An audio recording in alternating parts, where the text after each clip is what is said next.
Welcome to Kaleidoscope, where we're positive, daring, different. So today, with my co-producer Prashant Panditage, we celebrate our third birthday with cake and candles.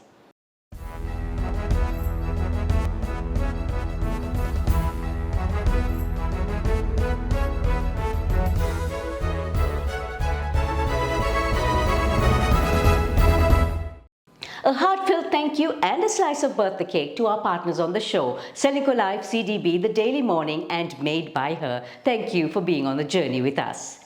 If you like Kaleidoscope, subscribe and follow us on YouTube, Facebook, Instagram and LinkedIn.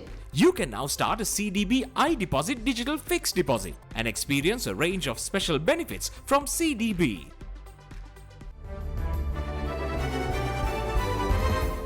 Looking back at the week that was on CDB Snapshot, good news, Sri Lanka received $604 million in FDIs in the first quarter of 2023. From 35.3% in April, inflation drops to 25.2% in May. Not the best year for exports. April numbers shrink by 16.15% year-on-year to $814.1 million, dipping for the fourth consecutive month. Over 230 vintage cars owned by a mysterious collector are being auctioned in the Netherlands. And a Nepalese broke his own record when he summited Mount Everest 28 times.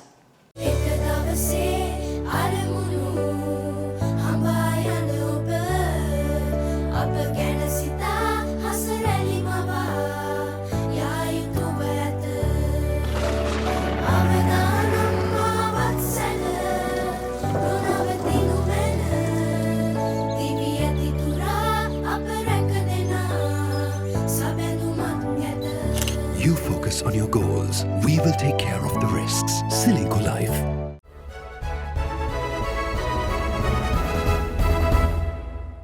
Welcome to Srilanka Life News Capsule.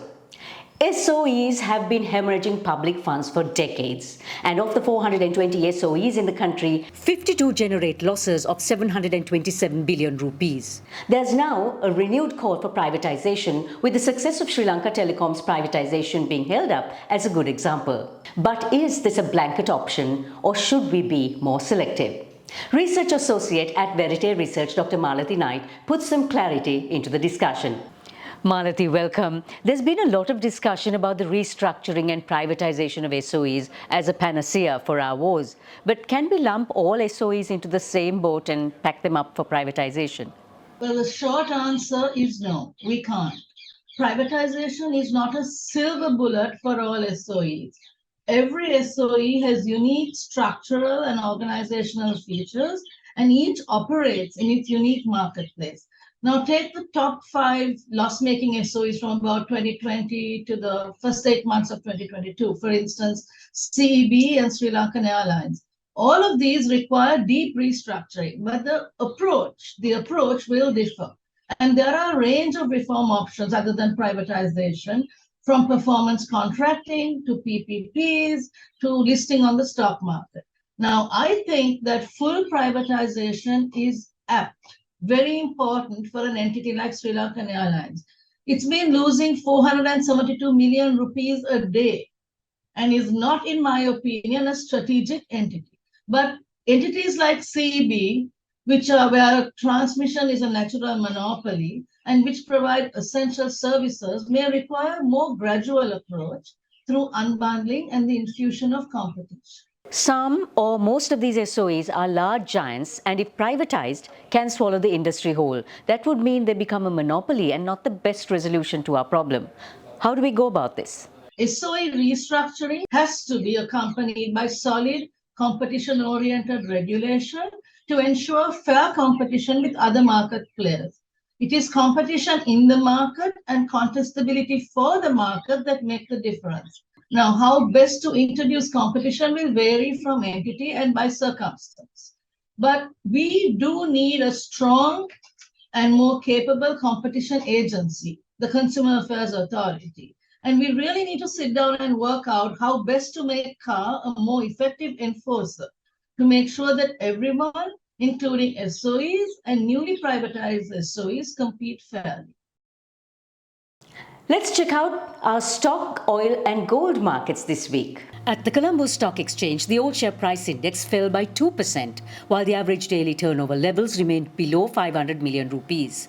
The news that Saudi Arabia may reduce Arab light-grade oil prices to its lowest in 20 months pushed oil prices below $70 per barrel. Saudi Arabia cut prices for Asian buyers to get market share in Asia, currently the largest importer of Russian crude. With expectations of an interest rate hike in the US, gold dropped slightly to $1,960 per ounce, having held steady above $2,000 per ounce for 3 months. Sri Lanka's tourism has been seeing some good times after nearly 4 years of immense challenge. By May, Sri Lanka welcomed over 500,000 tourists compared to just 720,000 for the whole of last year. The forecast is for 2 million tourists by end 2023, and it's all looking rather swell. In Sri Lanka last week for the Pro-Am Golf Tournament being sponsored by Courtyard by Marriott Colombo was Market Vice President South and East India, Sri Lanka and Bangladesh of Marriott International, Gaurav Singh, who was very upbeat about Sri Lanka's tourism prospects. I caught up with him at this newest opened city hotel in Colombo. What is your feeling of Sri Lanka's tourism industry right now? The last 2 years or 3 years on the whole have been very, very difficult if you go back. But as you look at it and you see all the instances that have happened, whether it was the bombing, followed by COVID, followed by the economic crisis or the geopolitical crisis, every time the country's bounced back and bounced back quicker than anyone could have imagined. So I think the one word that sticks with me is resilience. We are very buoyant about it. We have been for a period of time. We continue to open new hotels where we are at the moment open this year. And we continue to hope that we continue to open more. Extremely positive about the long-term prospects of the industry. We are looking now at the big league of growing tourism as a prime foreign exchange earner. If that is the case, what more do we need to put in place now? I think the infrastructure is fabulous. The hotels are fabulous. The culture of service which comes from the people of the country, that is astounding, if I may put the words to be so. You see genuine warmth on the ground that cannot be taught. Those things make the base fabulously strong. What we need is more possible brands to come in, more hotels to come in, more competition to come in, more of us to come in, and in simple words, more of the tourism to continue to thrive. The sheep in New York have summer jobs. For the next several months, sheep will munch away on invasive plants, the perfect eco-friendly lawn maintenance crew, eliminating the need for lawnmowers and pesticides.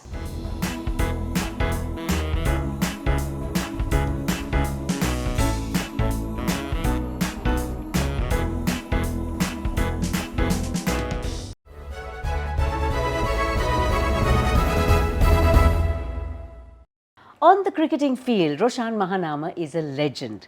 A member of the 1996 World Cup winning team, he is also an ICC match referee and one of the finest fielders and match referees in international cricket. His titular honour of Deshabandhu is well fitting. Roshan's passion, though, is not just cricket. It is in improving the lives of children, no matter in what strata of society they are. His ultimate goal, developing future citizens who can sustain themselves and our nation at large.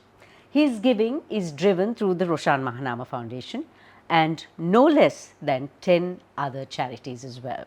Where he finds the time, we don't really know. And he is with us today on Let's Talk. Roshan, welcome and good to have you on the show. What are the biggest challenges underprivileged children in Sri Lanka face today?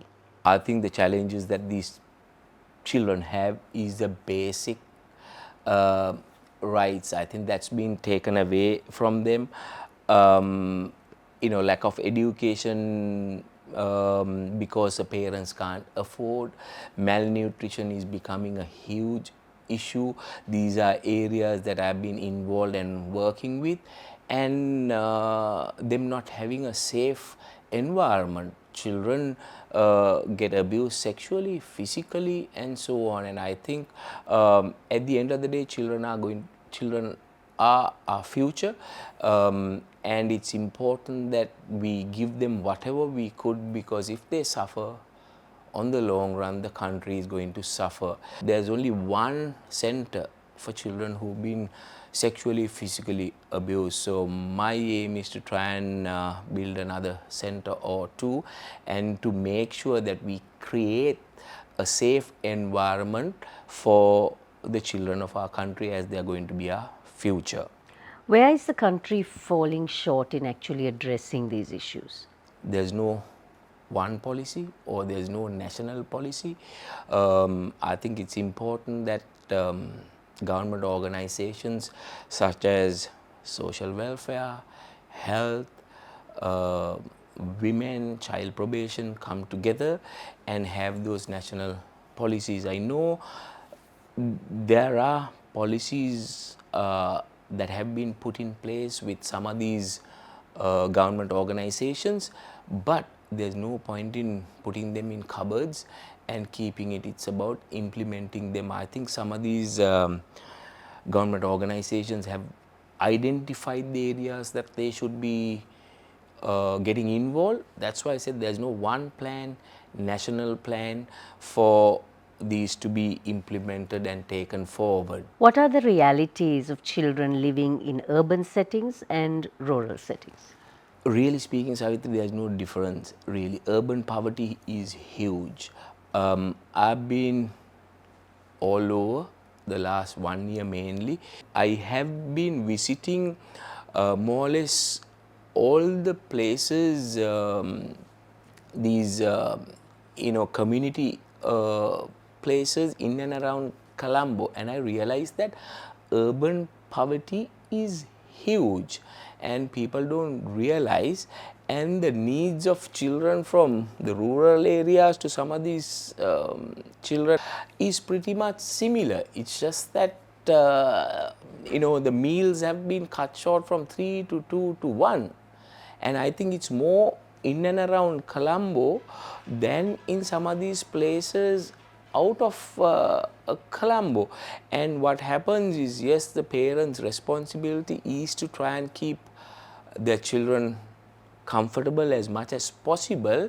To do that, they'll sacrifice, but at the same time, I think the children also have to forego on certain things. So when it comes to food, education, even medication, they are being neglected in that sense because parents become helpless. So in working with children, what are some of the lessons you have learned along the way? I think it's important that we create a conducive environment to children. I think it's the children that suffer if they are to face, when I say they, the parents are to face issues because lack of education is not good for a country like us. I think the entire society, the country needs to come together, join hands and give children, can be able, differently able, or whatever you want to call them. Everyone needs an opportunity, everyone has a talent, and as adults our responsibility should be to show them their path and to try and help them to reach certain standard in life and to really showcase their true potential.